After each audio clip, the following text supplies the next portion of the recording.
بھول سکے گا اسے تا حشر زمانہ، اے غیرت مریم تیرا بازار میں جانا، تو دختر زہرا ہے نواسی ہے نبی کی، تو دختر زہرا ہے نواسی ہے نبی کی، بازار میں سرنگے تیرا خطبہ سنانا، نہ بھول سکے گا اسے تا حشر زمانہ، اے غیرت مریم تیرا بازار میں جانا، نیند آئے بھلا کیسے سکینہ کو زمین پر، نیند آئے بھلا کیسے سکینہ کو زمین پر، تو نے ہی سکھایا اسے سینے پہ سلانا، نہ بھول سکے گا اسے تا حشر زمانہ، اے غیرت مریم تیرا بازار میں جانا، اسلام پہ دو بیٹوں کو قربان کیا ہے، اسلام پہ دو بیٹوں کو قربان کیا ہے، قسمت میں تیری لکھا ہے یہ داغ اٹھانا، نہ بھول سکے گا اسے تا حشر زمانہ، اے غیرت مریم تیرا بازار میں جانا، اے دختر حیدر وہ قیامت کی گھڑی تھی، اے دختر حیدر وہ قیامت کی گھڑی تھی، سرنگے تیرا شام کے دربار میں جانا، نہ بھول سکے گا اسے تا حشر زمانہ، اے غیرت مریم تیرا بازار میں جانا، اے غیرت مریم تیرا بازار میں جانا، پر محمد و آل محمد صلوات۔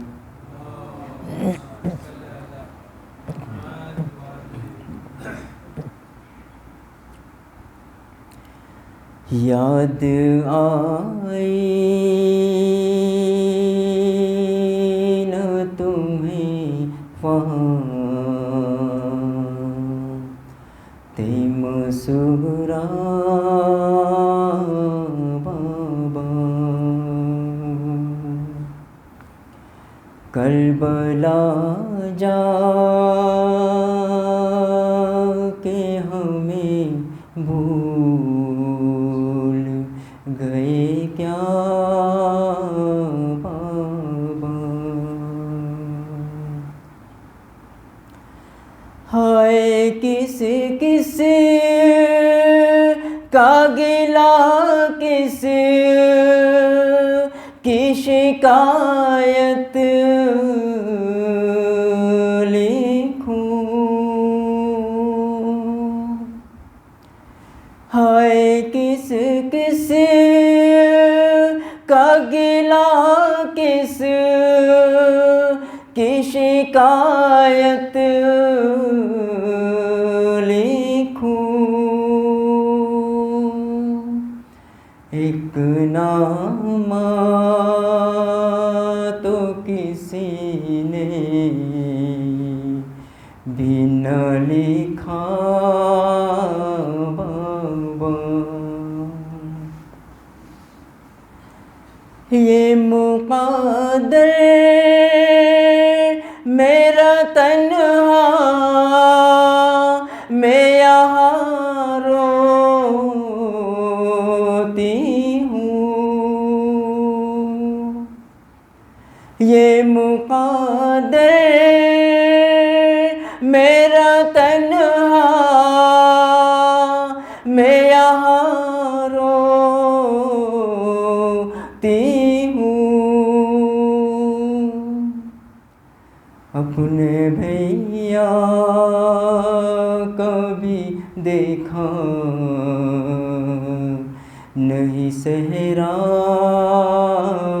بابا،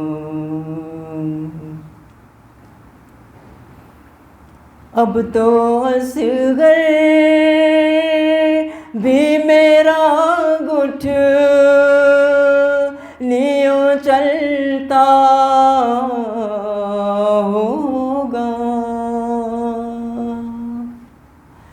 اب تو اصغر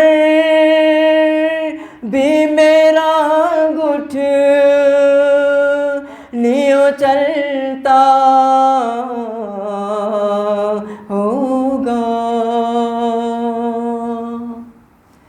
میرے بھائی کو میرا نام بتانا بابا، سو رہا ہوں علی اصغر جو اگر جھولے میں، سو رہا ہوں علی اصغر جو اگر جھولے میں، ہے یہ حسرت ہے کہ جھولے کو جھلانا بابا، میں تڑپتے ہی تڑپتے ہی گزر جاؤں گی، میں تڑپتے ہی تڑپتے ہی گزر جاؤں گی، اب جو آنا تو میری قبر پہ آنا بابا، یاد آئی نہ تمہیں فاطمہ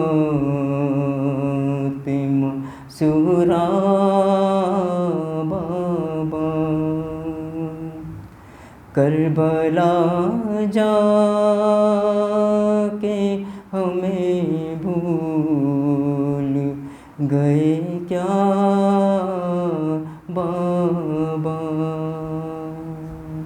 بر محمد وعلی محمد صلوات. رحم اللہ من یقرأ الفاتحہ. بسم اللہ الرحمن الرحیم. الحمد للہ رب العالمین الرحمن الرحیم ایاک نعبد و ایاک نستعین اہدنا الصراط المستقیم صراط الذین انعمت علیہم غیر المغضوب علیہم ولا الضالین. بسم اللہ الرحمن الرحیم. قل هو اللہ الصمد لم یلد ولم یولد ولم یکن له کفوا احد.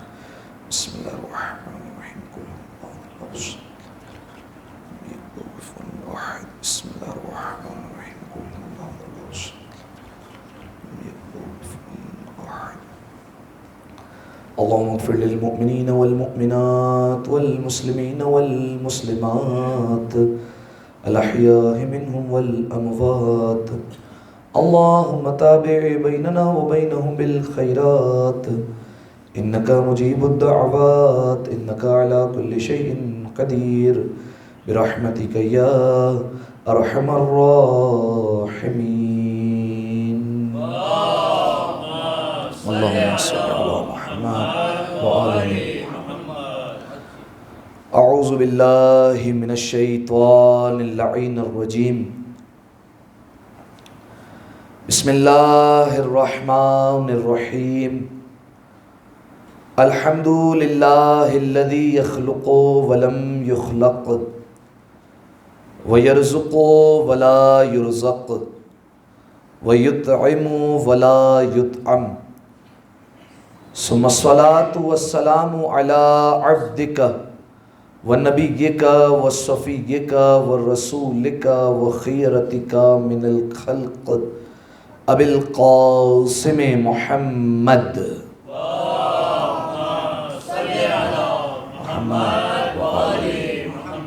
وعلى أهل بيته الطيبين الطاهرين المعصومين المظلومين سيما ابن عمه علي عليه السلام وهو النبأ العظيم والصراط المستقيم والقرآن الكريم وهو الصديق الأكبر والفاروق الأعظم وحبل الله المتين وإمام المسلمين ووصي رسول رب العالمين واللعنة الدائمة على أعدائهم أجمعين. أما بعد فقد قال الله سبحانه وتعالى في محكم كتابه المبين. بسم الله الرحمن الرحيم. يا أيها الذين آمنوا إن تنصروا الله ينصركم ويثبت أقدامكم. صلوات على محمد وآل محمد. اللهم صل على محمد وآل محمد. دعائے سلامتی امام زمانہ. بسم اللہ الرحمن الرحیم. اللہم کل ولیک الحجت ابن الحسن صلواتک علیہ وعلا آبائی فی هذه الساعة وفی کل ولیا وحافظا وقائدا وناصرا ودلیلا وعینا حتی تسکنہ ارضک طوعا وتمتعہ فیہا طویلا. اللہم صلی علی محمد. سامعین محترم، عزیزان گرامی قدر،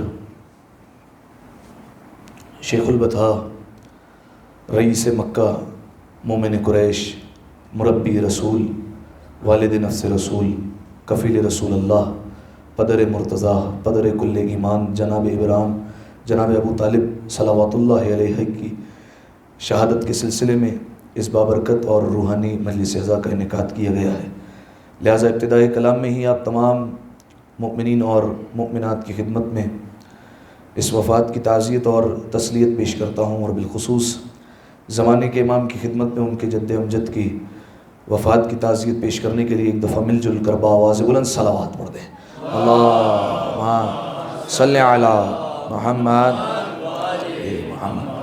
سامعین محترم، آج کی اس مجلس عزا کے لیے جس آیہ مجیدہ کو آپ کی خدمت میں پیش کیا، اس کا تعلق سورہ مبارکہ محمد سے ہے۔ آیت کا نشان 7 ہے، اور اس آیت میں پروردگار عالم خطاب کر رہا ہے مؤمنوں سے۔ اس آیت میں بات نہ تمام انسانوں سے ہو رہی ہے، نہ بات تمام مسلمانوں سے ہو رہی ہے، بلکہ پروردگار عالم کے خطاب کا مرکز یہ مؤمنین ہے۔ پروردگار عالم مؤمنین سے مخاطب ہو کر کہہ رہا ہے کہ میری بات سنو اور غور سے اس کلام کو سنو، اور کہا یا ایھا الذین آمنو، اے ایمان والو۔ مفسرین یہ بات بیان کرتے ہیں کہ جب بھی قرآن مجید میں جہاں پر بھی یا ایھا الذین آمنو آ جائے، جہاں پر پروردگار عالم مؤمنوں کو فقط خطاب کرے، تو اس کا مطلب یہ ہوتا ہے کہ پروردگار عالم دوسرے الفاظ میں کہہ رہا ہے اے علی کی ولایت پر باقی رہنے والوں، اور پھر پروردگار عالم بات کا آغاز کرتا ہے۔ لہٰذا پروردگار عالم نے کہا یا ایھا الذین آمنو، اے ایمان والو، ان تنصروا اللہ ینصرکم، اگر تم اللہ کی مدد کرو گے تو اللہ تمہاری مدد کرے گا، وَيُثَبِّتْ أَقْدَامَكُمْ، اور تمہارے قدموں کو ثابت قدمی عنایت فرمائے گا، تمہارے قدم جمے رہیں گے۔ آیت پر پھر غور کیجئے اور پھر اس آیت کا ترجمہ محفوظ کیجئے۔ کیا کہا پروردگار عالم نے؟ یا ایھا الذین آمنو، اے ایمان والو، ان تنصروا اللہ ینصرکم، اگر تم اللہ کی مدد کرو گے تو اللہ تمہاری مدد کرے گا۔ سامعین محترم، ہم مکتبہ اہل بیت سے وابستہ رکھنے والے لوگ ہیں، اور ہم اسی مکتب کی تعلیمات بچپن سے پڑھتے ہوئے آ رہے ہیں۔ ہمیں بچپن سے یہ بتایا جا رہا ہے کہ اللہ محتاج نہیں ہوتا، اللہ کو کسی مدد کی ضرورت نہیں ہوتی ہے۔ اللہ وہ ہے جو بغیر آنکھوں کے دیکھ سکتا ہے، بغیر کانوں کے سن سکتا ہے، بغیر ہاتھوں کے وہ کائنات کا نظام چلاتا ہے۔ وہ اللہ وہ ہے جسے کسی کی بھی مدد کی ضرورت نہیں، اس کا کوئی ہمسر نہیں ہے، وہ کسی کی مدد کا محتاج نہیں ہے۔ تو پھر پروردگار عالم اس آیت میں کیوں کہہ رہا ہے کہ اگر تم اللہ کی مدد کرو گے تو اللہ تمہاری مدد کرے گا؟ اور دیکھیے، یہ جو ہمارا عقیدہ ہے، جو میں نے آپ کے سامنے بیان فرمایا کہ اللہ کسی کا محتاج نہیں ہے، اللہ کو کسی کی مدد کی ضرورت نہیں ہے، یہ عقیدہ جو مکتبہ تشیع کا ہے، یہ خود ساختہ نہیں ہے بلکہ خدا ساختہ ہے۔ قرآن مجید کی آپ آیت جا کر دیکھیے، سورہ مبارکہ اخلاص، پروردگار عالم ارشاد فرماتا ہے بسم اللہ الرحمن الرحیم، قل هو اللہ احد اللہ الصمد، کہہ دیجئے کہ اللہ ایک ہے، اللہ الصمد، اور کہہ دیجئے کہ اللہ کیا ہے؟ بے نیاز ہے۔ بے نیاز کا مطلب کیا ہے؟ کہ اللہ کو کسی کی ضرورت نہیں ہے، اللہ کسی کی مدد کا محتاج نہیں ہے۔ وہ ایسا نہیں ہے کہ چیزوں کو خلق کرنا چاہے تو وہ کسی کی مدد اس کو درکار ہوگی۔ ایسا نہیں ہے کہ وہ آسمانوں کو بنائے گا تو کوئی اس کے ساتھ ہونا چاہیے تب جا کر آسمان بنیں گے۔ ایسا نہیں ہے کہ وہ اگر دیکھنا چاہے تو اسے آنکھیں چاہیے ہوں گی۔ ایسا نہیں ہے کہ اگر وہ سننا چاہے تو اسے کان چاہیے ہوں گے۔ نہیں، وہ بغیر آنکھوں کے سمیع و بصیر ہے، بغیر کانوں کے وہ سننے والا ہے۔ لہذا یہ عقیدہ جو ہم نے بنایا ہے، یہ قرآن کی روشنی میں بنایا ہے، قرآن کی آیت سے بنایا ہے۔ لیکن ایک آیت میں پروردگار عالم کہتا ہے اللہ بے نیاز ہے، اسے مدد کی ضرورت نہیں، اور سورہ محمد میں آواز دے کر کہتا ہے ان تنصروا اللہ ینصرکم، اگر تم اللہ کی مدد کرو گے تو وہ تمہاری مدد کرے گا۔ تو اب معاملہ کیا ہے؟ ایک آیت میں کہتا ہے کہ مدد کرو گے اللہ کی تو مدد ملے گی، اور ایک آیت میں کہتا ہے کہ اللہ کو مدد کی کوئی ضرورت نہیں ہے۔ تو سامعین محترم، وجہ یہ ہے اور مسئلہ یہ ہے کہ اگر ہم آیتوں کو ملاتے رہیں گے اور خود سے معنی نکالتے جائیں گے تو الجھتے رہیں گے اور حقیقی ہدف تک نہیں پہنچ سکیں گے۔ آئیے ان کے در پر چلیں، ان کے دروازے پر چلیں جن کے گھر میں قرآن اترا ہے، وہ بتائیں گے کہ قرآن کی آیت کا مطلب کیا ہوتا ہے، وہ بتائیں گے کہ قرآن کی تعویل کیا ہوتی ہے۔ انہوں نے بتایا کہ قرآن کی ہر آیت کے 70 باطن ہوا کرتے ہیں، صرف ظاہری معنی پر تم نہ رکے رہنا بلکہ ہر آیت کے 70 باطن ہوا کرتے ہیں۔ ہم سے آ کر پوچھو گے تو ہم تمہیں بتائیں گے۔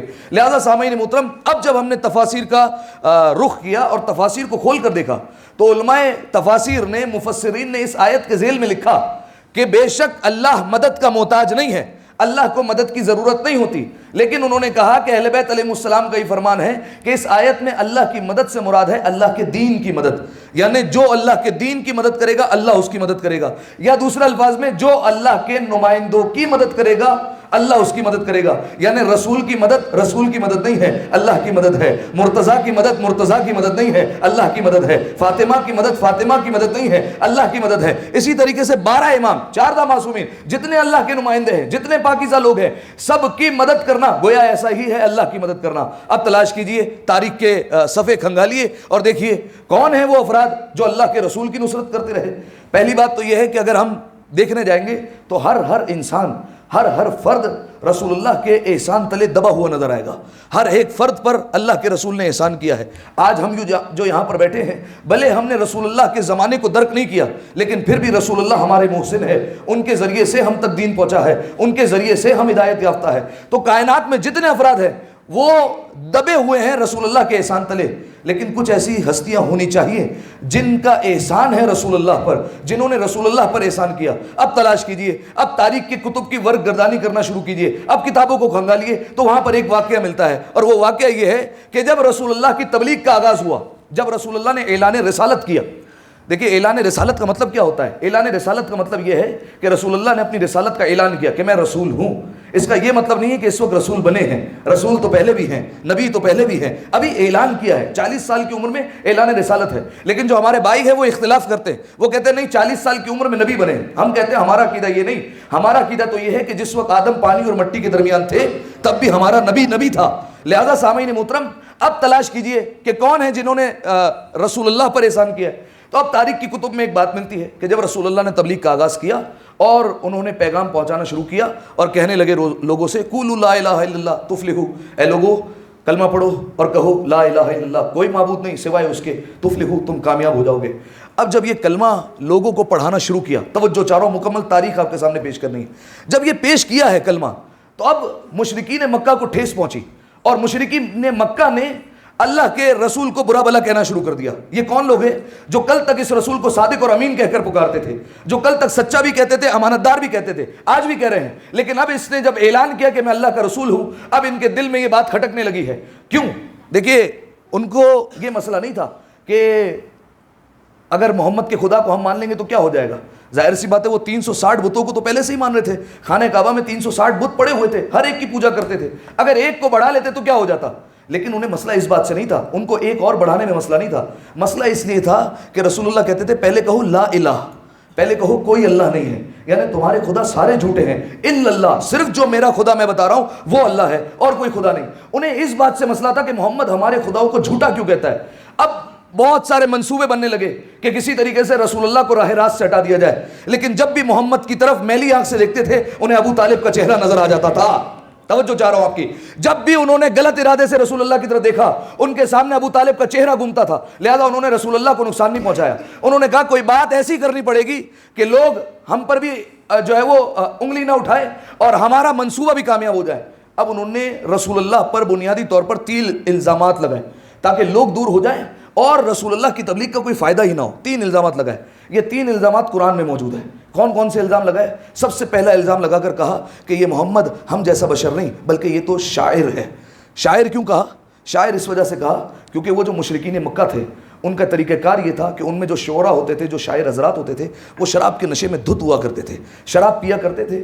اور جب وہ کوئی بات اپنے منہ سے نکالتے تھے تو وہ جو لوگ ہوتے تھے سننے والے وہ کہتے تھے یہ بک رہے ہیں اپنی طرف سے، ان کی بات کا کوئی اعتبار نہیں ہے کیونکہ شاعر ہیں. شاعر اپنی طرف سے اپنے تخیل میں کچھ بھی کہہ سکتا ہے، لہذا اس کی بات کا اعتبار نہ کرنا. لہذا انہوں نے الزام لگایا پہلا کون سا؟ کیا الزام لگایا؟ شاعر ہے. کیوں شاعر کا؟ تاکہ مرد جتنے ہیں وہ جب بھی رسول اللہ کو سنے، جب بھی یہ قرآن کی تلاوت کرے، جب بھی کوئی بات کہے تو لوگ یہ کہہ کر پیچھے جائے شاعر ہے، اس کی بات کا کیا بھروسہ. لہذا یہ الزام لگایا تاکہ مرد دور ہو جائے. آپ ان کا منصوبہ دیکھیے گا. دوسرا الزام انہوں نے لگایا جادوگر ہے. جادوگر کیوں کہا؟ ساحر جس کا لفظ قرآن میں استعمال ہوا کہ یہ جادوگر ہے. جادوگر کیوں کہا؟ کیونکہ یہ سلسلہ آج تک چلا رہا ہے کہ آج کے دور کی خواتین بھی جادو ٹونوں سے بڑا ڈرتی ہے کہ بھائی فلاں جادو کر دے گا، فلاں جادو کر دے گا. لہذا اس زمانے کی خواتین بھی جادو سے ڈرا کرتی تھی. جادوگر کہا تاکہ کوئی خاتون قریب نہ آئے، غلطی سے بھی ایسا نہ ہو کہ محمد قرآن کی تلاوت کر رہے ہوں اور آواز اچھی لگے اور کھڑے ہو جائیں وہاں پر اور محمد کی باتیں اثر کرنے لگے. لہذا کہا کہو جادوگر، تاکہ عورتیں ان کے قریب بھی نہ آئیں کہ یہ جادوگر ہے. تیسرا الزام لگایا، وہ کہا مجنون ہے. کیوں مجنون کہا؟ یعنی پاگل ہے. پاگل اس لیے کہا کہ پاگل کی نعوذ باللہ کوئی بات کا اعتبار نہیں ہوتا. رسول اللہ پر یہ الزام لگایا گیا.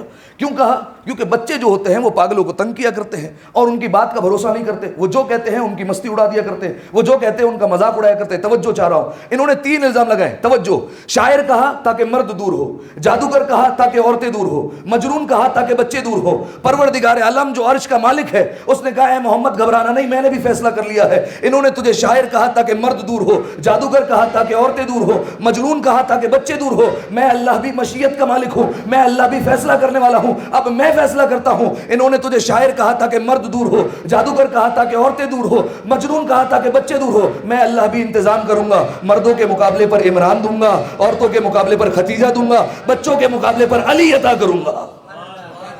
صلوات دیا کریں مل کر بآواز بلند، اللہم صلی علی محمد وآلہ محمد۔ تو یہ تین ہستیاں نکل کر آئیں کہ جنہوں نے رسول اللہ پر احسان کیا، جناب ابو طالب، جناب ختیجہ اور امیر کائنات۔ یہ وہ تین نمایاں ہستیاں ہیں کہ جنہوں نے رسول اللہ پر احسان کیا ہے، اور ان میں بھی سب سے پہلے نصرت رسول جس نے کی ہے اس کا نام ہے ابو طالب، اس کا نام ہے جناب عمران۔ انہوں نے سب سے پہلے رسول اللہ کی مدد فرمائی ہے، اور ابتدا سے، ایسا نہیں کہ زندگی کے کسی موڑ پر آ کر رسول اللہ کا ہاتھ تھاما، ابتدا سے۔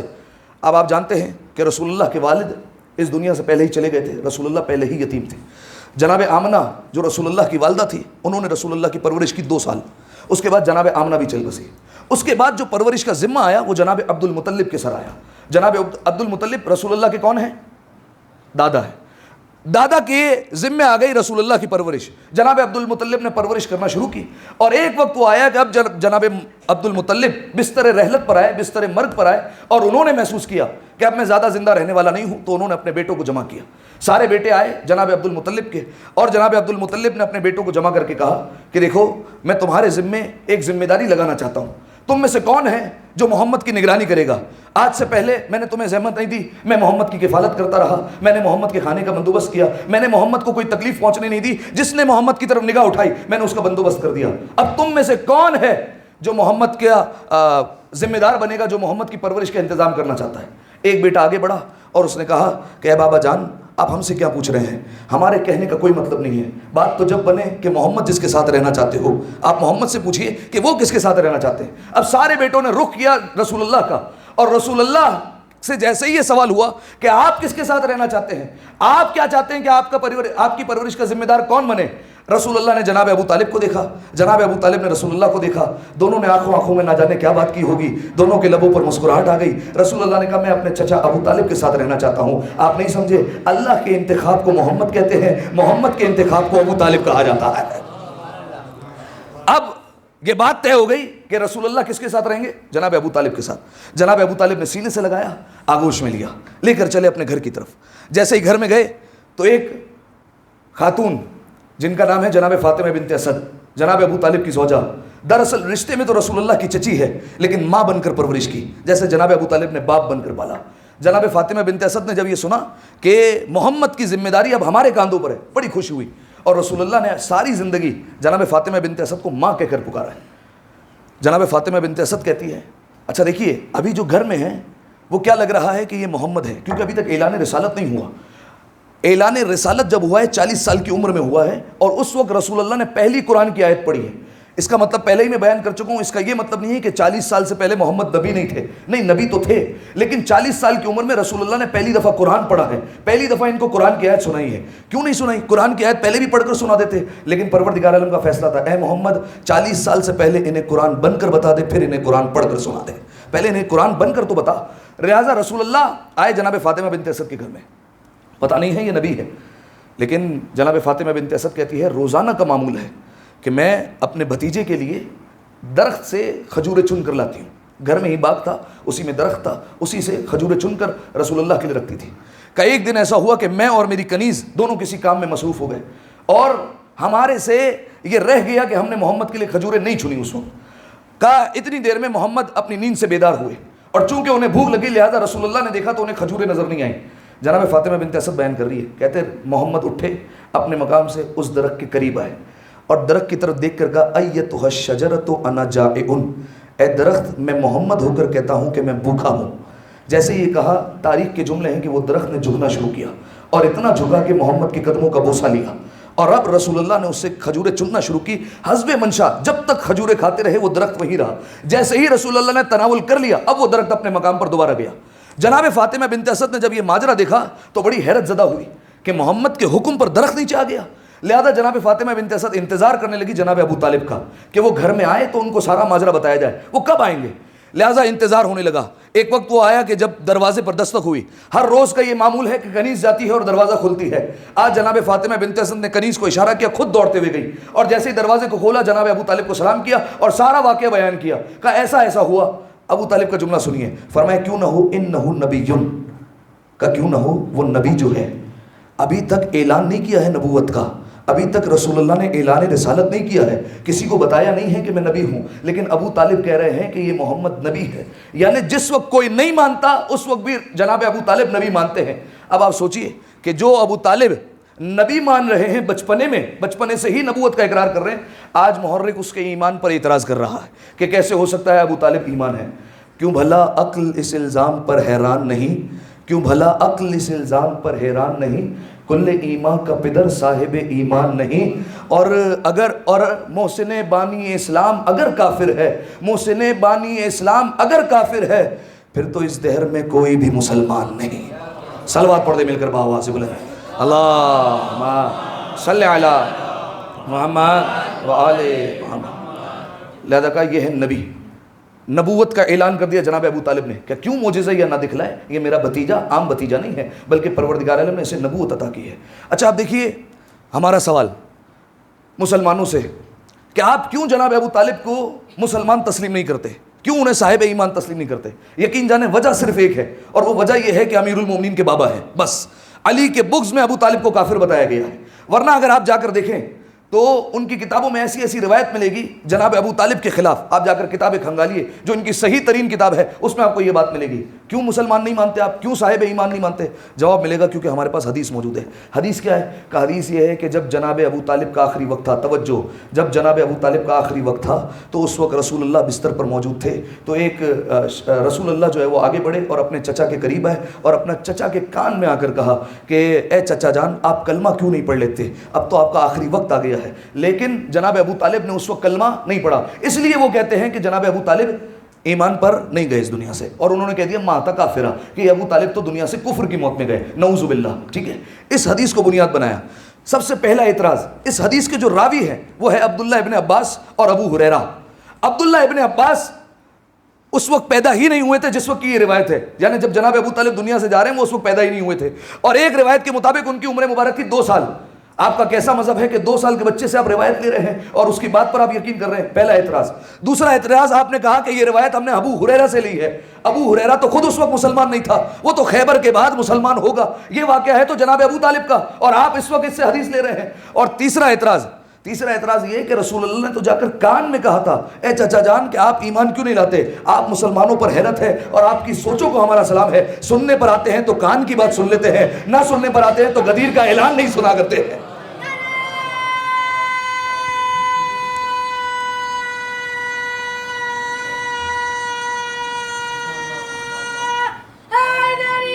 یا علی جزاکم اللہ. تو اب سامعین محترم دلیل کیا بنائی انہوں نے دلیل یہ بنائی کہ کیونکہ جناب ابو طالب نے کلمہ نہیں پڑھا تھا اس وجہ سے وہ ایمان پر نہیں. سامعین محترم یاد رکھیے گا، ایمان پر رہنے کے لیے کلمہ پڑھنا ضروری نہیں ہے، کلمہ ایمان کی شرط نہیں ہے. میں آپ کو مثال دیتا ہوں، بلکہ آپ بتائیے آپ یہاں پر کتنے افراد تشریف فرمائے؟ سارے کے سارے مومن ہیں. ایک فرد بتائے کہ ہمارے گھر میں فلاں دن ایسا تھا کہ جس دن بڑی شاندار محفل ہوئی تھی. کس چیز کی محفل ہو رہی ہے؟ حضور آج ہمارا صاحبزادہ جو ہے وہ کلمہ پڑھنے والا ہے. کبھی ایسا ہوا کہ آپ کے لیے رسم رکھی گئی ہو اور آپ کے ماں باپ نے بڑا انتظام کیا ہو کہ آج ہمارا بیٹا کلمہ پڑھے گا؟ نہیں انتظام ہوا، کیونکہ کلمہ پڑھنا ایمان کی شرط نہیں ہے. آپ نے دل سے اقرار کر لیا، یہی کافی ہے. ایک اور مثال تاریخ سے، جناب آسیہ کون ہے؟ فرعون کی زوجہ. انہوں نے کلمہ پڑھا تھا؟ انہوں نے کلمہ نہیں پڑھا، لیکن پھر بھی قرآن نے انہیں مومنہ کہا ہے. کلمہ پڑھے بغیر وہ مومنہ ہے. کلمہ انہوں نے نہیں پڑھا پھر بھی قرآن کہتا ہے مومنہ ہے. میں ہاتھوں کو جوڑ کر کہوں گا بی بی آسیہ آپ کلمہ کیوں نہیں پڑھتی؟ آپ کلمہ پڑھ لیجئے. ان کا جواب آئے گا اگر کلمہ پڑھ لوں گی تو قتل ہو جاؤں گی کیونکہ فرعون کے گھر میں رہتی ہوں، لہٰذا میں نے کلمہ نہیں پڑھا. تو سامعین محترم یہ بی بی وہ ہے جو فرعون کے گھر میں بھی نیک رہی. جملہ بدل کر کہتا ہوں، اگر زوجہ اچھی ہو تو فرعون کے گھر میں بھی رہتی ہو تو وہ صاحب ایمان رہا کرتی ہے، اس کا ایمان خراب نہیں ہوا کرتا. جملہ پھر بدل کر کہتا ہوں، جو رحمان کی کنیزیں ہوتی ہیں، جنہیں اللہ کے دین سے پیار ہوتا ہے، جو اللہ کو مانتی ہے، وہ فرعون کے گھر میں بھی رہے تو نیک ہوا کرتی ہے. اور جو شیطان کی کنیزیں ہوتی ہے چاہے وہ نبیوں کے گھروں میں آ کر رہ جائے وہ ٹھیک نہیں ہوا کرتی. میں نوح اور لوط کی بیویوں کی بات کر رہا ہوں. صلوات پڑھے مل کر بآواز بلند، اللہم صلی علی محمد وآل محمد. اس سے بہتر صلوات عطیہ کریں گے مل کر. اللہم صلی علی محمد وعلی جزاکم اللہ. میرے ساتھ جڑے رہیے گا. بس سامعین محترم, تو پہلی بات ثابت ہوئی کہ کلمہ پڑھنا ایمان کی شرط نہیں ہے. جناب آسیہ نے بھی کلمہ نہیں پڑھا لیکن پھر بھی وہ مومنہ رہی. اسی طریقے سے جناب ابو طالب نے, اگر آپ کی بات مان لی جائے کہ کلمہ جو ہے وہ انہوں نے اقرار نہیں کیا اور انہوں نے نہیں پڑھا اپنی زبان سے, تو وہ تب بھی مومن ہو سکتے ہیں. آخر میں عرض کروں گا کہ انہوں نے یہ اللہ کا اقرار کیا ہے, وہ انشاءاللہ عرض کروں گا. تو سامعین محترم, پہلی بات تو یہ ہو گئی. دوسری بات, اگر وہ بے ایمان تھے نعوذ باللہ جناب ابو طالب, تو پروردگار عالم نے توحید کا پہلا جلسہ جناب ابو طالب کے گھر میں کیوں کیا؟ یہ ہمارا سوال ہے. توحید کا پہلا جلسہ کون سا ہے؟ دعوت ذو العشیرہ. یہ پہلا مرحلہ ہے کہ جب اسلام کی دعوت ہونی ہے, پروردگار عالم کا حکم آیا اپنے حبیب کو, اے میرے حبیب اپنے قرابت داروں کو ڈرائیے. لہٰذا توحید کا جلسہ ہونا تھا. توحید کا جلسہ کہاں ہوا؟ مکہ میں. مکہ میں کس کے گھر؟ مکہ میں ابو طالب کے گھر ہوا ہے.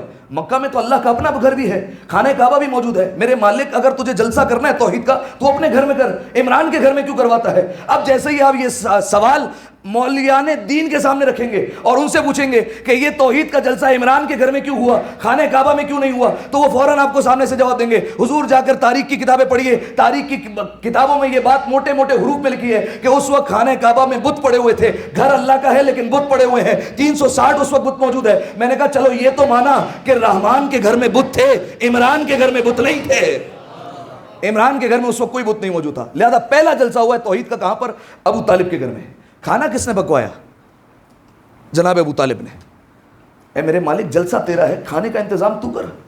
اگر تو نے توحید کا جلسہ رکھوایا ہے, ابو طالب کے گھر میں رکھ لیا, میرے مالک تو کھانے کا انتظام کر, کھانا آسمان سے اتار دے. تو نے پہلے قوموں کو من و سلوہ نازل تو کیا ہے, میرے مالک آج بھی تو نازل کر دے. پروردگار عالم کی آواز آئے گی کہ میرے لیے من و سلوہ نازل کرنا کوئی بڑی بات نہیں ہے, میں چاہوں تو بھی کھانا اتار دوں آسمان سے, لیکن میں جو کام کرتا ہوں اس میں کوئی نہ کوئی حکمت پوشیدہ ہوتی ہے. آج میں یہ جو کام کر رہا ہوں وہ اس لیے کر رہا ہوں کہ انہیں شروع سے ابو طالب کا نمک کھلا رہا ہوں. توجہ, انہیں شروع سے ابو طالب کا نمک کھلا رہا ہوں تاکہ کل کو جب یہ مسلمان ہو اور اپنی اسلام والی زبان سے ابو طالب کو کافر کہیں تو انہیں پتہ ہونا چاہیے کہ جو ابو طالب کو کافر کہہ رہا ہے وہ نمک حلال نہیں ہوتا, نمک حرام ہوا کرتا ہے. لہذا سامعین محترم, یہ پروردگار عالم کی حکمت کہ کھانا جو ہے وہ عرش سے نہیں اتارا, ابو طالب نے پکوایا. اعلان کر دیا کہ دعوت ہے. سارے کے سارے کفار پہنچ گئے, 40 کفار جناب ابو طالب کے گھر میں جمع ہوئے, سب کے سب آ گئے وہاں پر. پہلے کھانا ہوا, اور جب کھانا ہوا تو کھانے کے بعد اچھا یہ بھی معلوم ہوا کہ مجلس کے ساتھ کھانا کھلانا جناب ابو طالب کی سنت ہے. پہلے کھانا کھلایا, اس کے بعد جب کھانا ہو چکا اب سارے بیٹھ گئے. رسول اللہ اٹھے. جیسے ہی رسول اللہ اٹھے اور بولنا چاہتے تھے, بدبخت ابو لہب اٹھ گیا, اور ابو لہب نے کہا کہ چلو سارے, سب کو وہاں سے لے کر نکل گیا.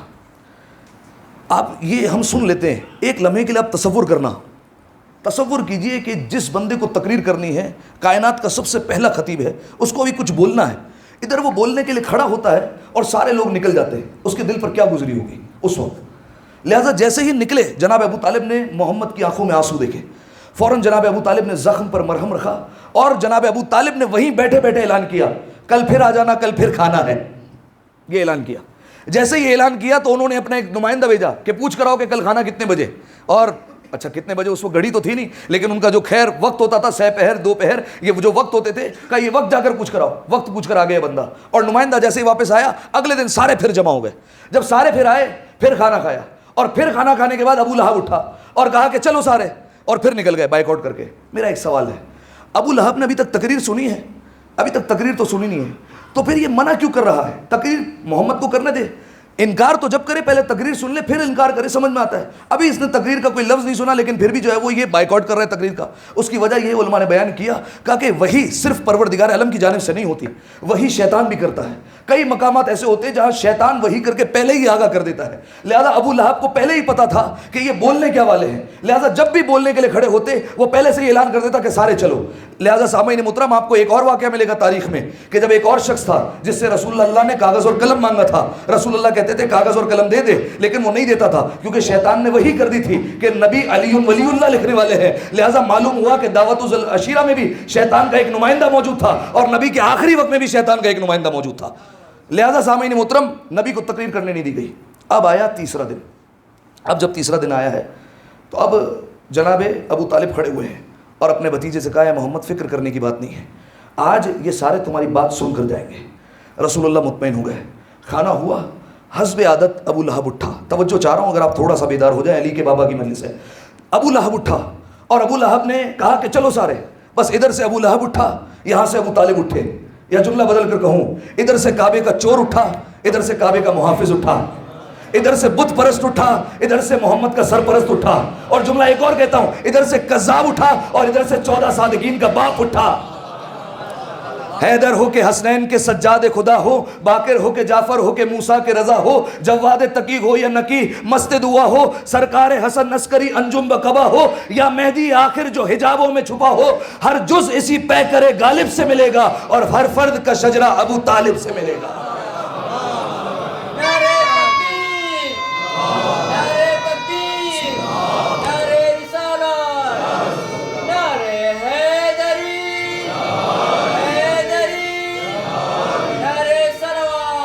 اللہ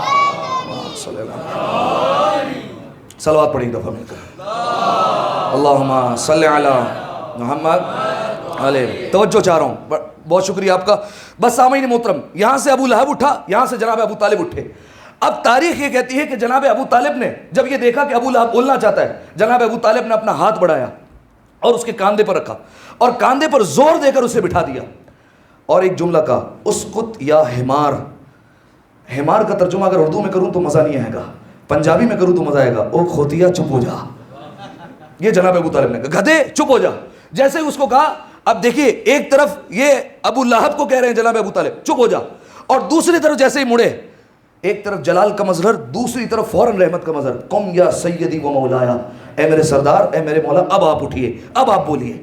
ایک وقت میں دو کیفیتیں انسان میں لانا بڑا مشکل ہے. ایک وقت میں جلال میں بھی ہو, اسی وقت میں رحمت میں بھی آ جائے, بڑا مشکل ہے. لیکن جناب ابو طالب نے یہ کر دکھایا. ایک طرف ابو لہب کو بٹھایا, دوسری طرف کہا قم یا سیدی و مولایا, اے میرے سردار, اے مولا آپ اٹھیے. کیا کہا؟ میرے مولا آپ اٹھیے, میرے مولا آپ اٹھیے. پروردگار عالم کی طرف سے آواز آئی, اے محمد حل جزاء الاحسان الا الاحسان, احسان کا بدلہ احسان کے علاوہ کچھ نہیں ہو سکتا. ابو طالب نے 40 کافروں کے بیچ میں آج تمہیں مولا کہا ہے, یہ احسان یاد رکھ لینا. اب تمہارا فرض یہ بنتا ہے کہ کل غدیر کے میدان میں 1.25 لاکھ کے مجمع میں بازوؤں پر اٹھا کر ابو طالب کے بیٹے کو کہنا, من کنت مولا ہو.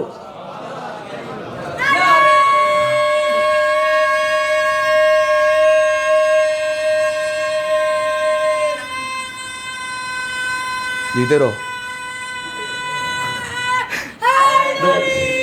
یا علی, سلامت رہیے. بس سامعین محترم, اب پروردگار عالم کی طرف سے گویا یہ فیصلہ ہوا کہ اے محمد, ابو طالب نے تمہیں 40 کافروں کے بیچ میں مولا کہا ہے, یہ احسان یاد رہنا چاہیے. اب تمہاری ذمہ داری ہے کہ ابو طالب کے بیٹے کو غدیر کے میدان میں 1.25 لاکھ کے مجمع میں ہاتھوں پر بلند کر کے اس کی مولائیت کا اعلان کرنا. بس سامعین محترم, اب رسول اللہ اٹھے. اب سارے کے سارے بیٹھے ہوئے ہیں خاموش, کیونکہ پہرے پر جناب ابو طالب کھڑے ہوئے ہیں. اب کسی کے منہ میں زبان نہیں کہ بول سکے ابو طالب کے آگے, لہذا جناب ابو طالب کھڑے ہوئے ہیں اور کہا, اے محمد اب تم خطاب کرو. اب رسول اللہ نے بولنا شروع کیا. اب دیکھیے میں اردو کتابوں سے بھی پڑھ سکتا ہوں, لیکن ایک کتاب میں نشیہ کتاب سے پڑھ رہا ہوں, نہ اہل سنت کی کتابوں سے پڑھتا ہوں. عیسائی محرک کی ایک کتاب ہے, عیسائی محرک جس کی کتاب ہے دا فال آف رومن امپائر. یہ عیسائی محرک ہے, غیر مسلم ہے, اس کا تعلق نشیت سے ہے, نہ اہل تسنن سے اس کا تعلق ہے. یہ عیسائی محرک ہے, اس نے دعوت ذوالعشیرہ کا پورا ماجرا لکھا ہے. اچھا دیکھیے, یہ عیسائیوں نے ہماری تاریخ کیوں لکھی؟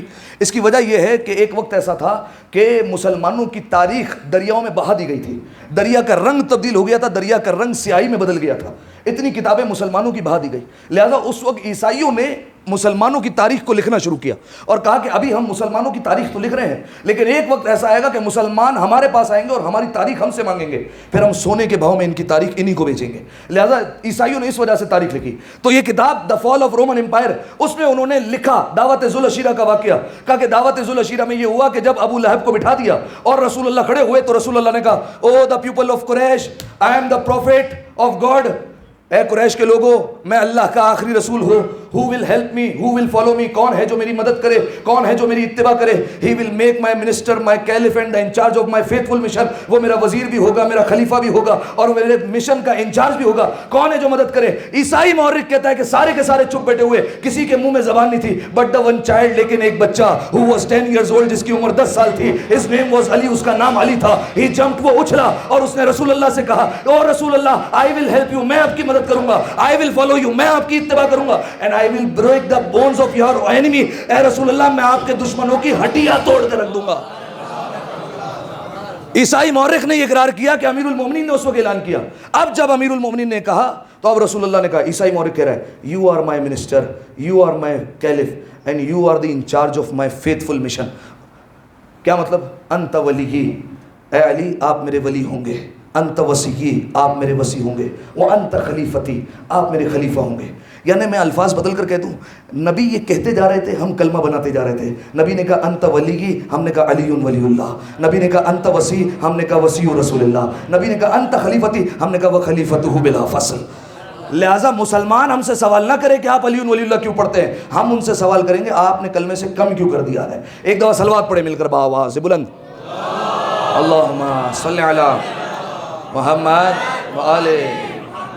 بس سامعین محترم, یہ دلیل جناب ابو طالب کے ایمان کی کہ پروردگار عالم نے توحید کا جلسہ کیوں جناب ابو طالب کے گھر پر کیا اگر وہ صاحب ایمان نہیں تھے.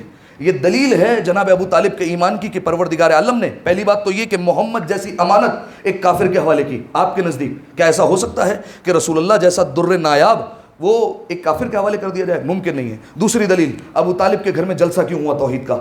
اور ایک اور دلیل دے دیتا ہوں. اچھا پہلے میں آپ کے سامنے بیان کرتا ہوں کہ جناب ابو طالب کے ایمان کی عظمت کیا ہے. ایک دفعہ صلوات پڑھیے مل کر باآواز سے بلند, اللہم صلی علی محمد علیہ. متوکل بنی عباس کا ایک بادشاہ گزرا ہے, بڑا ظالم اور جابر بادشاہ تھا یہ متوکل, اور اس کے بارے میں ملتا ہے کہ اسے بنی عباس کا یزید کہا جاتا ہے. بنو عباس اور بنو امیہ دو ہی جو ہے وہ گروہ تھے جنہوں نے خلافت کو جو ہے وہ اپنے قبضے میں رکھا ہے. بنی امیہ کا یزید جس نے امام حسین علیہ السلام کو شہید کیا, بنو عباس کا یزید متوکل کو کہا جاتا ہے, یزید ثانی کہا جاتا ہے. اس کی وجہ 17 مرتبہ اس نے کوشش کی امام حسین علیہ السلام کی قبر کے نشان کو مٹانے کے لیے. اس نے یہ چاہا کہ امام حسین علیہ السلام کا قبر کا نشان مٹ جائے اور وہ باقی نہ رہے. 17 مرتبہ اس نے کوشش کی, اس وجہ سے اس کو کہا گیا یزید ثانی.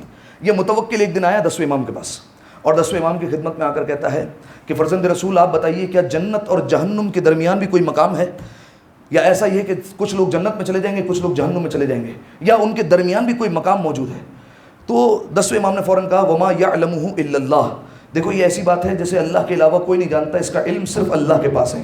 دشمن تھا لیکن فوراً سامنے سے کہا ان علم اللہ اسألک, میں آپ سے اللہ کے علم کے بارے میں تو پوچھ رہا ہوں. دشمن تھا لیکن یہ جانتا تھا کہ جو اللہ کا علم احاطہ کیے ہوئے ہیں وہ یہی ہستیاں ہیں, انہی کے پاس اللہ کا علم ہے. 10ویں امام نے پوچھا کہ پہلے تو مجھے بتا کہ تو پوچھنا کیوں چاہتا ہے کہ جنت اور جہنم کے درمیان مقام ہے یا نہیں.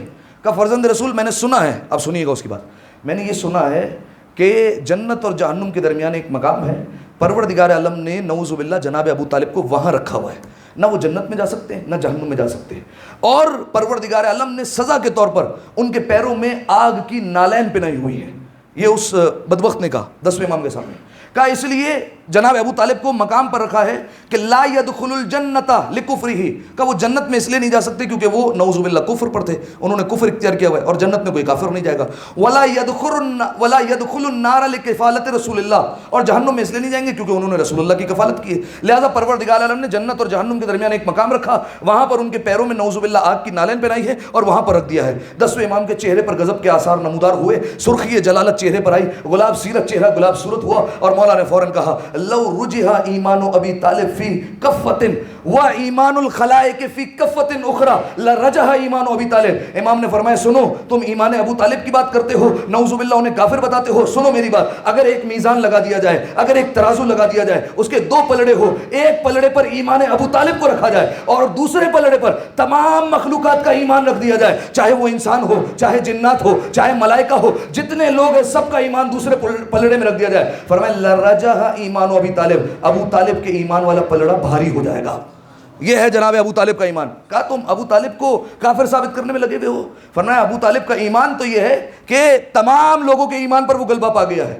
اور یہی سوال امیر المؤمنین سے بھی ہوا تھا. امیر المؤمنین سے کہا کسی نے کہ اے مولا آپ کو تو اللہ نے بڑا مقام عطا کیا ہے, آپ بہت بلند مقام والے ہیں, پروردگار عالم نے آپ کو اتنی چیزوں سے نوازا ہے, اتنی فضیلت عطا کی ہے, لیکن بس ایک خسارہ ہے آپ کے پاس. امام نے کہا وہ کیا ہے؟ کہا آپ کے باپ جو ہے وہ جہنم میں چلے گئے. آپ کے پاس اتنی فضیلت ہیں لیکن آپ کے بابا جہنم میں ہیں, ابو کا فی النار, نعوذ باللہ آپ کے بابا جہنم میں ہیں. امیر المومنین نے کہا قیامت کے دن میرا پروردگار میرے بابا کے عظمت کو روشن کرے گا. کہا قیامت کے دن میرے بابا جناب ابو طالب کا نور اتنا ہوگا کہ وہ نور سب نوروں پر غلبہ پا جائے گا, کوئی نور اس سے اوپر نہیں آ سکے گا سوائے 5 نور، محمد، علی، فاطمہ، حسن، حسین، اور حسین کی اولاد میں جو آئمہ ہیں ان کے نور پر غلبہ نہیں پا سکے گا، ورنہ جناب ابو طالب کا نور سب پر غلبہ پائے گا۔ اور اس کے بعد امیر المومنین نے بڑا خوبصورت جملہ کہا کیسے ہو سکتا ہے بیٹا جنت اور جہنم کا بانٹنے والا ہو اور باپ جہنم کے حوالے ہو جائے۔ ایک دفعہ صلوات پڑھے مل کر بآواز بلند، اللہم صلی علی محمد وعلی۔ یہ ہے جناب ابو طالب کے ایمان کی منزل۔ کچھ دلیلیں دی آپ کے سامنے کہ جناب ابو طالب ایمان پر تھے جب رسول اللہ بچپنے میں تھے، جب نبوت کی تصدیق کی۔ اس کے بعد توحید کا جلسہ کہاں ہوا؟ جناب ابو طالب کے گھر میں ہوا۔ کھانا کس نے منوایا؟ جناب ابو طالب نے بنا۔ ایک اور دلیل سن لیجیے، نبی کا نکاح کہان کون ہے؟ جناب ابو طالب۔ دیکھیے نکاح سے پہلے خطبہ ہوتا ہے، خطبہ پڑھا جاتا ہے، اس خطبے میں پروردگار عالم کی تعریف کی جاتی ہے۔ روایت کے جملے ہیں کہ جناب ابو طالب نے جب نکاح کا خطبہ پڑھا ہے اس میں پہلا جملہ پڑھا الحمدللہ رب العالمین، یہ پہلا جملہ ہے، اور دوسرا جملہ الحمدللہ الذی جعلنی من ذریت ابراہیم، اس پروردگار عالم کی حمد ہے اور تعریف ہے جس نے ہمیں ابراہیم کی ذریت میں سے قرار دیا ہے۔ اور پہلے کیا کہا؟ الحمدللہ رب العالمین۔ ابھی قرآن نازل نہیں ہوا ہے، ابھی قرآن اترا نہیں ہے، لیکن پھر بھی جناب ابو طالب الحمد کی پہلی آیت پڑھ رہے ہیں۔ یا تو یہ مانیے کہ جناب ابو طالب اتنے باکمال تھے کہ وہیں سے کھڑے کھڑے لوح محفوظ کا مطالعہ کر رہے تھے، یا تو یہ مانیے کہ ابو طالب پڑھتے پہلے ہیں، اللہ قرآن بعد میں بناتا ہے۔ ایک دفعہ صلوات پڑھے مل کر بآواز بلند، اللہم صلی علی محمد وعلی محمد۔ جزاکم اللہ۔ یہ ہے جناب ابو طالب کے ایمان کی دلیل کہ خطبہ نکاح میں انہوں نے خود گواہی دی ہے کہ پروردگار عالم کی تعریف اور اس کے لیے توصیف ہے۔ اب آئیے، جب نکاح ہو گیا، جب جناب ختیجہ سے نکاح ہوا تو تاریخ یہ کہتی ہے کہ اب رسول اللہ کا اور جناب ختیجہ کا بائیکاٹ کر دیا گیا۔ لوگ آئے تھے جناب ختیجہ کے پاس اور بڑے تانے کسے کہ کس سے تم نے عقد کر لیا؟ ایک یتیم عبداللہ سے، ایک مفلس سے، ایک لاچار سے جس کے پاس دولت نہیں ہے، اس سے تم نے عقد کر لیا۔ اور یہ جملہ پڑھ چکا ہوں کہ کہا گیا جناب ختیجہ کو کہ تمہارا باپ کتنا بلند مرتبت تھا، جناب خویلد کتنے بلند مرتبے تھے، اتنے بلند مرتبے کے تھے کہ گویا ان کی پگ آسمانوں کو چھوا کرتی تھی۔ تو جناب ختیجہ نے فوراً پلٹ کر کہا کہ اس میں کوئی شک نہیں ہے کہ میرے بابا کی آسمان کو پگ چھوا کرتی تھی، لیکن یاد رکھنا جس سے میں نے عقد کیا ہے اس کی جوتیاں پردہ معراج میں چلی جایا کرتی ہیں، وہ کوئی عام ہستی نہیں ہے۔ اب جب لوگوں نے یہ دیکھا کہ کوئی ہمارے تانے کسنے کا فائدہ نہیں ہے، اب بائیکاٹ ہوا، اور بائیکاٹ جب ہوا تو 3 سال تک شیب ابی طالب میں محصور ہو گئے سارے کے سارے۔ کیا بائیکاٹ ہوا؟ کہ کوئی ان کو کھانا فراہم نہیں کرے گا، یہ خود اپنے کھانے کا بندوبست کرے، جس نے کھانے کا بندوبست کیا اس کو سزا دی جائے گی۔ پہلا بائیکاٹ۔ دوسرا بائیکاٹ، ان کے خاندان میں نہ کوئی اپنی لڑکی دے گا، نہ ان سے کوئی لڑکی لے گا، ان سے کوئی تعلق نہیں رکھنا، ان سے کوئی اپنے کاروبار کو برقرار نہیں رکھے گا، سارے کاروباری روابط توڑ دیے جائیں، کوئی ان سے کاروبار نہیں کرے گا، ساری تجارتیں ان سے بند کر دی جائے، کوئی ان سے تجارت نہیں کرے گا۔ سارے کے سارے محصور ہو گئے شیب ابی طالب میں۔ کتنے سال تک رہے وہاں؟ 3 سال تک۔ 3 سال تک شیب ابی طالب میں۔ اب جو لوگ سوال کرتے ہیں کہ جناب ختیجہ کے پاس اتنی دولت تھی کہ جناب ختیجہ کے خزانوں کی چابیاں، ان کے جو مال تجارت کی چابیاں تھیں، وہ کئی اونٹ پر سفر کیا کرتی تھی، اتنی دولت گئی کہاں؟ وہ گئی یہاں پر۔ سب سے پہلے تو دیکھیے یہ دولت مختلف ممالک میں اسلام کو پھیلانے کے لیے کام آئی، صحیح ہے؟ یعنی رسول اللہ کا طریقہ کار یہ تھا کہ فلاں صحابی کو بھیجا، جاؤ تم یمن میں اور جہاں کر وہاں پر اسلام کی تبلیغ کرو۔ جو خرچہ اٹھایا جاتا تھا وہ جناب ختیجہ کے مال سے۔ اسی طریقے سے فلاں صحابی کو تم جا کر طائف میں جا کر تبلیغ کرو، اس کا سارا خرچہ جناب ختیجہ کی دولت اٹھے گی۔ اسی طریقے سے غلاموں کو آزاد کروایا گیا جناب ختیجہ کی دولت سے۔ جناب بلال، ان کا مالک کتنا ظالم تھا، جب پتہ چلا کہ جناب بلال مسلمان ہو گئے اور اسلام لے آئے، جناب بلال کے بارے میں روایت ملتی ہے کہ انہیں ایسی زمین پر لٹایا گیا جس کا نام تھا ہرہ۔ ہرہ کے بارے میں مشہور ہے، اتنی گرم زمین ہوا کرتی تھی کہ اگر اس پر کچا گوشت ڈال دیا جائے تو وہ چند لمحوں میں پک جایا کرتا تھا۔ جناب بلال کو برہنہ پیٹ کر کے اس زمین پر لٹا دیا جاتا تھا اور سینے پر بھاری پتھر رکھ دیا جاتا تھا۔ اس کے علاوہ کیا مظالم کیے جاتے؟ جناب بلال کا سر پانی میں اس وقت تک رکھا جاتا جب تک ان کی سانسیں نہ اکھڑ جاتی، پھر سر کو نکالا جاتا، پھر پانی میں ڈال دیا جاتا، یہ سلسلہ جاری رہتا۔ رسول اللہ کو جب معلوم ہوا کہ اتنے مظالم ہو رہے ہیں، رسول اللہ نے دولت دی اور جناب بلال کو آزاد کروایا۔ معمولی دولت نہیں، نہ جانے کتنے کھجوروں کے باغ، کتنی جو ہے وہ سونے چاندیاں، اور پھر جا کر جناب بلال کو آزاد کیا۔ تو یہ دولت یہاں پر جناب ختیجہ کی صرف ہوئی، اور کہاں صرف ہوئی؟ شیب ابی طالب میں۔ جب 3 سال تک محصور ہوئے تو کھانا کہاں سے آئے گا، کہاں سے بندوبست ہوگا، راشن کون فراہم کرے گا، یہ ساری چیزیں کہاں سے آئے گی؟ اب کوئی نہ کوئی ذمہ دار نمائندہ باہر نکلتا تھا شیب ابی طالب سے، اور بڑی چھپکے سے حلیہ بدل کر، بیس بدل کر جایا کرتا تھا اور جا کر راشن خریدتا تھا اور جا کر کھانے کا سامان خریدتا تھا۔ لیکن جب پتہ چلتا تھا کہ یہ تو جناب ابو طالب کے خانوادے سے، ان کا تو بائیکاٹ کر دیا گیا ہے، جو قیمت ہوا کرتی تھی اس سے 5 گنا 6 گنا قیمت لی جاتی تھی، اس پر جو ہے وہ یہ کھانا فراہم کیا جاتا تھا۔ اس طریقے سے سلسلہ چلتا رہا 3 سال تک۔ 3 سال بعد جناب ختیجہ کی دولت ختم ہو گئی۔ اب وہ مرحلہ آیا، وہ بی بی جو سونے کی تاروں کا لباس ایک دفعہ پہن کر ہدیہ کر دیا کرتی تھی کنیزوں کو، اب وہ ایک پوشاک میں زندگی گزار رہی ہے، یہ مرحلہ آ گیا۔ اب بچوں کو کس طریقے سے دلاسا دیا جائے کھانے کے لیے؟ تاریخ یہ کہتی ہے کہ ماؤں کا طریقہ کار یہ ہوتا تھا کہ ایک ہانڈی رکھ دیا کرتی تھی، اس میں کنکریاں ڈال کر ہلایا کرتی تھی تاکہ بچوں کو آسرا ہو کہ کھانا بن رہا ہے۔ یہ وقت آ گیا خانوادہ ابو طالب پر۔ جناب ختیجہ نے اس وقت وفات ہوئی، جناب ختیجہ کی شہادت ہوئی، ایک زہریلی جڑی بوٹی کھا لی اور جناب ختیجہ چل بسی۔ جناب ابو طالب کے بارے میں اس وقت جناب ابو طالب کی عمر مبارک تھی 85 برس، 85 برس کے تھے۔ پہلے تک جب تک یہ واقعہ نہیں ہوا تھا جناب ابو طالب صحت مند تھے اور بڑے مشہور تھے، ان کی صحت مشہور تھی عرب کے قبائل میں۔ لیکن جب شیب ابی طالب سے باہر آئے ہیں تو تاریخ یہ کہتی ہے کہ جناب ابو طالب کے شکم کی جلد اتنی کمزور ہو گئی تھی کہ جو پتے کھائے تھے وہ نظر آیا کرتے تھے، اتنی کمزور جلد ہو گئی ہے۔ یہ وقت آ گیا ہے خانوادہ ابو طالب پر، اور ایک وقت آیا کہ جب جناب ابو طالب آخری مراحل میں آ گئے، اب بالکل وفات کا وقت قریب آ گیا۔ روایت کے جملے ہیں کہ جناب ابو طالب نے خانوادے کو جمع کیا، اور خانوادے کو جمع کرنے کے بعد جناب ابو طالب نے وصیتیں کرنا شروع کی۔ اے میرے گھر والوں، میں تمہیں وصیت کرتا ہوں کہ خبردار اسراف نہ کرنا، صلہ رحمی سے کام لینا، سچ بولنا ہمیشہ، امانت میں کبھی خیانت نہ کرنا۔ یہ وصیت کی اپنے گھر والوں کو، اور اس کے بعد ایک اور وصیت کی کہ دیکھو اگر چاہتے ہو کہ تمہاری عزت برقرار رہے اور تمہیں زمانے میں کبھی رسوائی کا سامنا نہ ہو تو دیکھو ہمیشہ محمد کا دھیان رکھنا، محمد کا خیال رکھنا۔ اگر محمد کا دھیان رکھتے رہو گے، خیال رکھتے رہو گے، اللہ تمہاری عزت کو باقی رکھے گا، اللہ تمہیں رسوا نہیں ہونے دے گا، اس بات کا خیال رہے۔ اور اتنی دیر میں رسول اللہ گئے، اور رسول اللہ جیسے ہی آئے تو رسول اللہ کو ایک وصیت کی آخری، اے محمد اب میں جا رہا ہوں دنیا سے، مجھ سے جتنا ہو سکا میں نے تمہاری پرورش کی، لیکن اے محمد میں یہ جانتا ہوں کہ میرے جانے کے بعد اب یہ مکہ تمہارے رہنے کے قابل نہیں ہوگا، جتنا جلدی ہو سکے مکہ چھوڑ دینا۔ یہی وجہ ہے کہ جناب ابو طالب نے یہ مشورہ اتنا پہلے دیا، 3 سال پہلے دے دیا، ہجرت سے 3 سال پہلے۔ اگر یہ ہجرت نہ ہوتی اسلام جو ہے وہ مٹنے کا خطرہ تھا۔ جناب ابو طالب نے مشورہ دیا اور پروردگار عالم نے قرآن میں آیت بنا کر نازل کیا، اے محمد اب مکہ تمہارے رہنے کے قابل نہیں ہے، اب تم مکہ چھوڑ دو۔ یعنی ابو طالب کے جاتے ہی، یعنی ایک تھا صرف محمد کی حفاظت کرنے والا، جیسے ہی ابو طالب گئے پروردگار عالم نے آیت بھیج دی، محمد مکہ چھوڑو، اب یہ رہنے کے قابل نہیں رہا۔ بس سامعین محترم، آخری وقت ہے جناب ابو طالب کا، اور اس آخری وقت میں جب رسول اللہ آئے ہیں تو رسول اللہ نے آتے ہی سب سے پہلے جناب ابو طالب کا، اپنے چچا کا سر اپنے زانوں پر رکھا۔ جیسے ہی زانوں پر رکھا تو جناب ختمی مرتبت نے دیکھا کہ چچا کی پیشانی پر پسینہ موجود ہے، تو پیغمبر اکرم نے فوراً پسینہ صاف کیا اپنے ہاتھوں سے اور کہا چچا جان آپ کو پیاس لگی ہے؟ جناب ابو طالب نے کہا اے میرے بھتیجے جب سے آپ کو دیکھا ہے میری پیاس بجھ گئی ہے۔ عزادارو آج علی یتیم ہو رہے ہیں، آج محمد مصطفیٰ یتیم ہو رہے ہیں، آج رونے کے لیے کوئی جملہ ہی نہیں چاہیے کہ یہ 2 بڑی ہستیاں آج دنیا سے جا رہی ہیں۔ بس سامعین محترم آپ جانتے ہیں جب جناب ابو طالب دنیا سے گئے ہیں نا، تاریخ کہتی ہے کہ رسول اللہ نے امیر المومنین کو گلے لگایا ہے اور دلاسا دیتے جاتے ہیں، دونوں روتے جاتے ہیں کہ ہمارے بابا ابو طالب چلے گئے۔ لیکن میں رسول اللہ سے ایک جملہ تو کہوں گا نا، یا رسول اللہ جب آپ کے چچا دنیا سے گئے ہیں آپ کو کسی نے تازیانہ تو نہیں مارا ہے، آپ پر کسی نے ہاتھ تو نہیں اٹھایا کہ آپ اپنے چچا پر کیوں رو رہے ہیں؟ آئیے کربلا میں ایک بچی ہے جب بھی اپنے چچا کو روتی ہے کوئی اسے تماچے مارتا ہے، کوئی اسے تازیانے مارتا ہے۔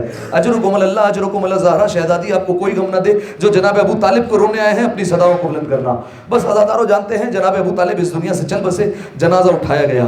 جناب ابو طالب کا جنازہ بڑی شان و شوکت سے اٹھا، رسول اللہ پیچھے چلتے جاتے ہیں اور کہتے جاتے ہیں رحمک اللہ امی، اے میرے چچا جان اللہ آپ پر رحمت نازل کرے، اے میرے چچا اللہ آپ پر رحمت نازل کرے۔ بس عزادارو سنیے گا کہ اتنے شان سے جنازہ اٹھائے، میں کہوں گا اے ابو طالب آپ کا جنازہ تو اٹھ گیا، لیکن آئیے کربلا میں دیکھیے کہ آپ کے پوتے حسین کا جنازہ کربلا میں 3 دن تک بے گور و کفن پڑا رہا ہے، کوئی پوچھنے والا نہیں ہے۔ بس عزادارو جنت المعلا کے قریب پہنچے ہیں، وہاں پر رسول اللہ نے اپنے چچا کو دفن کیا ہے۔ عزادارو ایک یہ منظر ہے کہ یہاں پر ایک بھتیجا اپنے چچا کو دفنا رہا ہے۔ ایک اور منظر سناؤں، 12 محرم ہے، جب 12 محرم کو یزیدی قافلہ چلا گیا نا، سارے لاشیں کربلا کی زمین پر بکھرے پڑے ہوئے ہیں۔ کیا ہوا؟ بنی اسد کا قبیلہ باہر آیا۔ بنی اسد نے وعدہ کیا تھا نا امام حسین علیہ السلام سے کہ مولا ہم آپ کے لاشوں کو دفنا دیں گے۔ جب بنی اسد کا قبیلہ باہر آیا، ایک روایت پیش کروں گا، جیسے ہی قبیلہ باہر آیا نا، دیکھا لاشیں بکھرے ہوئے ہیں۔ کسی نے مشورہ دیا کہ لاش کی شناخت یا تو لباس سے ہوتی ہے یا سر سے ہوتی ہے۔ یہ کتنے مظلوم ہے کہ ان کا سر کاٹ کر نوکے نیزہ پر بلند کر دیا گیا ہے، ان کا لباس لوٹ لیا گیا ہے، اب لاشیں کی پہچان کیسے ہوگی؟ کسی بزرگ نے مشورہ دیا کہ یہاں پر ایک بڑا گڑھا کھودو، اس میں سارے لاشوں کو دفن کر دو۔ اور ایک بڑا کھودا جانے لگا، ایک گڑھا کھودنے کی تیاری ہونے لگی، اتنے میں لاشیں دفن ہونے لگے تھے کہ کوفہ سے صدا آئی، ارے ٹھہرو ٹھہرو، میں بتاتا ہوں یہ کس کے لاشیں ہیں، میں بتاؤں گا یہ کس کس کے لاشیں ہیں۔ یہ آنے والے کون تھا مجھے نہیں پتا، لیکن اس کے ہاتھ میں بیڑیاں ہیں، اس کے پیروں میں بیڑیاں ہیں، اس کے ہاتھوں میں ہتھکڑیاں ہیں، گلے میں خاردار توق ہے۔ بنی اسد نے جب پوچھا تو اس نے فوراً کہا کہ میں حسین کا مظلوم بیٹا ہوں۔ کہا میں تمہیں بتاؤں گا کہ کہاں پر دفن کرنا ہے۔ کہا مولا آپ بتائیے یہ کس کا لاشا ہے؟ کہا یہ بریر حمدانی کا لاشا ہے۔ کہا یہ کس کا لاشا ہے؟ کہا یہ حبیب ابن مظاہر کا لاشا ہے۔ کہا یہ کس کا لاشا ہے؟ کہا یہ مسلم ابن اوسجہ کا لاشا ہے۔ کہا مولا یہ کس کا لاشا ہے؟ امام نے روتے ہوئے کہا ارے دیکھتے نہیں سینے میں برچی کا پل ٹوٹا ہوا ہے، ارے یہ میرے بھائی علی اکبر کا لاشا ہے۔ کہا یہ کس کا لاشا ہے؟ کہا دیکھتے نہیں پورا لاشا گوڑوں تلے پامال ہو گیا ہے، یہ حسن کے گل بدن قاسم کا لاشا ہے۔ اس کے بعد کہا مولا یہ کس کا لاشا ہے؟ کہا ارے دیکھتے نہیں پورے جسم پر کوئی بھی زخم کی جگہ نہیں، یہ میرے بابا حسین کا لاشا ہے۔ عزاداروں سے امام سجاد سے کسی نے پوچھا تھا مولا آپ کے بابا کو کتنے زخم لگے تھے؟ امام نے تعداد نہیں بتائی، لیکن امام نے اپنی انگوٹھی کو اتارا، پتھر کی طرف اشارہ کر کے کہا کہ اس پتھر کے برابر بھی میرے بابا کے جسم پر کوئی جگہ نہیں تھی۔ بس عزاداروں ایک گلیم کو چٹائی کو منگایا گیا، امام حسین کی لاش کو سمیٹا گیا، امام حسین علیہ السلام کو دفن کیا، لیکن جانتے علماء کہتے ہیں صرف امام حسین کو دفن نہیں کیا، ایک ششمہا علی اصغر ہے، ایک بچہ ہے، اسے حسین کے سینے پر سلا دیا، قبر کو بند کیا اور قبر پر اپنی انگلی سے لکھا ھذا قبر الحسین ابن علی الذی قتلہ عطشانا، اے لوگو یہ حسین ابن علی کی قبر ہے جسے کربلا میں 3 دن کا پیاسا مار دیا گیا۔ بس عزاداروں یہاں لاشیں دفن ہوئے، آخری جملے ہیں، ادھر لاشوں کا دفن ہونا تھا، بنی اسد والے جانے لگے۔ امام سجاد نے کہا اے بنی اسد والو اپنا وعدہ تو پورا کرتے جاؤ۔ کہا مولا سارے لاشیں تو دفن ہو گئے، سب کو ہم نے دفن کر دیا، مولا وعدہ تو پورا ہو گیا۔ امام سجاد نے کہا ابھی فرات کے کنارے ایک لاشا پڑا ہوا ہے، چلو میرے ساتھ۔ لے کر چلے چچا ابو الفضل عباس کا لاشا نظر آیا، لیکن عزاداروں لاشا سلامت نہیں تھا، ٹکڑوں میں تقسیم ہو چکا تھا، اسی لیے جناب عباس کی قبر چھوٹی ہے۔ ایک روایت سننا یہاں رک کر، آیت اللہ مہدی مازندرانی کے زمانے میں جناب عباس کی قبر کی مرمت ہونے لگی، آیت اللہ نے اپنے ساتھ ایک مزدور کو لیا، پاکیزہ مزدور کو لے کر گئے، مزدور قبر کو بناتا جاتا ہے، روتا جاتا ہے۔ آیت اللہ مہدی مازندرانی نے کہا کیا بات ہے روتا کیوں ہے؟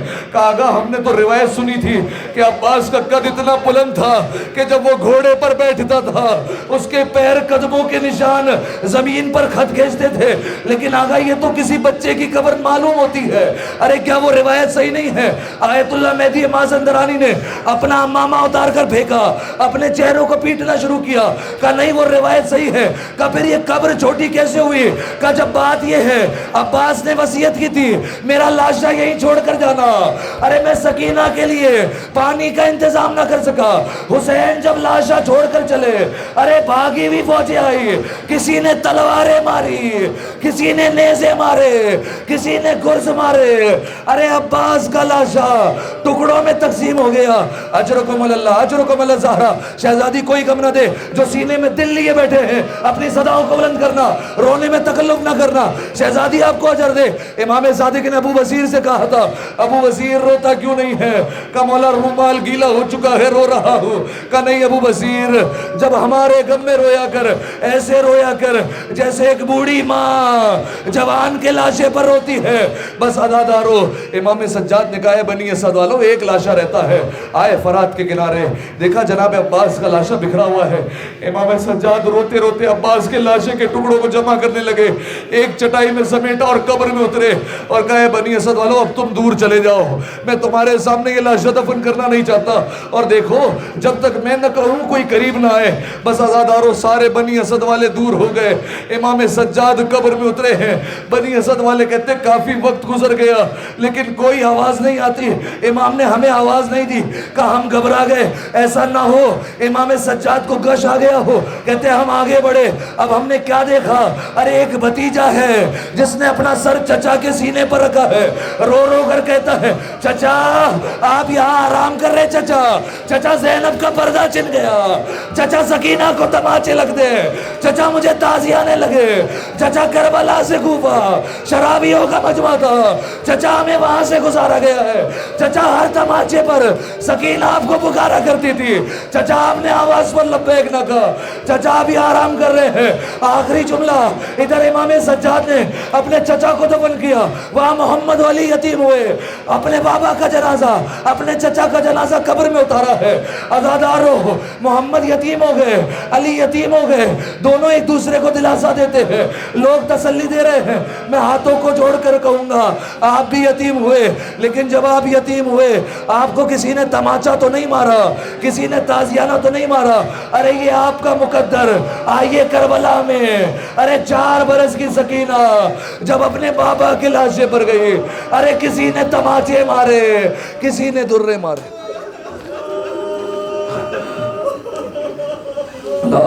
لعنت اللہ علی القوم الظالمین وَسَيَعْلَمُ الَّذِينَ ظَلَمُوا أَيَّ مُنْقَلِبٍ يَنْقَلِبُونَ. جناب ابو طالب کا تابوت آ رہا ہے, سب مل کر علی کے بابا کے تابوت کو کاندھا دیجیے گا, انہیں پرسا دیجیے گا. ماتم حسین.